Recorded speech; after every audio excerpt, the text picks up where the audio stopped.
Čau visiem! Te Ieva un Emils, un jūs skatāties Mēs ar brāli kolosāli! Draugi, ir pienācis laiks, lai nofilmētu 4. anekdošu challenge. 4. Un tad nu aiziet! Sākām! Saku. 3, 2, 1. Sākām! Sāc vienkārši. Ok. Sāc. Blondīni iet veikalā un saka pārdevējai: vai es drīkstu uzmērīt to kleitu skatlogā? Pārdevējs saka: protams, ka drīkst, bet mums arī ir ģērbšanās kabīnes. Kāpēc delfīni peldās saulītā ūdenī?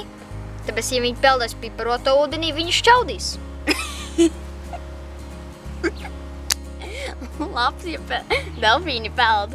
Kāpēc delfīni peld saldā? Salītā ūdenī. Bet ja viņi peldā piparotā ūdenī, tad viņi šķaudītu. Un tas nebūtu pārāk labi. 3. anekdote. Brālis ar māsu sastrīdas un nolēma nesarunāties. Brālis vakarā pieliek zīmīti pie galda. Uz zīmītes ir rakstīts: piecēl mani 7 no rīta. Brālis no rīta pamostas. Māsa nav viņu piecēlusi, bet brālis pats pamostas. Paskatās pulkstenī, ir jau nokavējis skolu. Iet pa māju un ierauga, pie galda ir pielikta zīmīte, ko rakstījusi ir māsa. Uz zīmītes ir rakstīts: celies, brāli, ir 7 no rīta. Brālis paskatās un saprot, kad ir nokavējis skolu.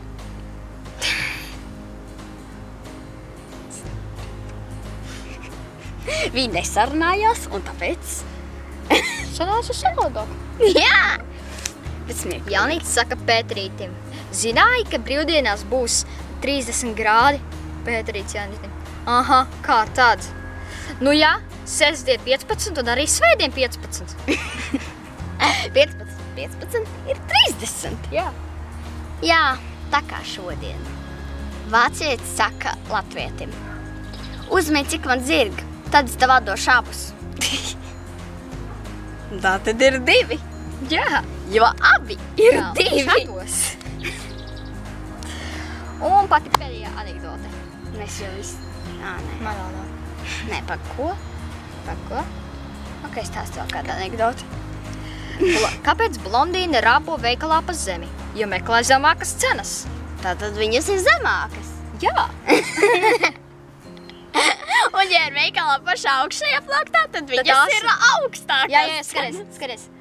Panna, kas augšā ir, veca panna augšā 100 eiro, apakšā ļoti jauna panna 1 eiro. Ļoti zemas cenas. Zemas cenas. Labi, paldies, ka skatījāties šo anekdošu challenge. Atā līdz nākamajam anekdošu challengeam. Vispār jau nākamajam video. Jā. Atā!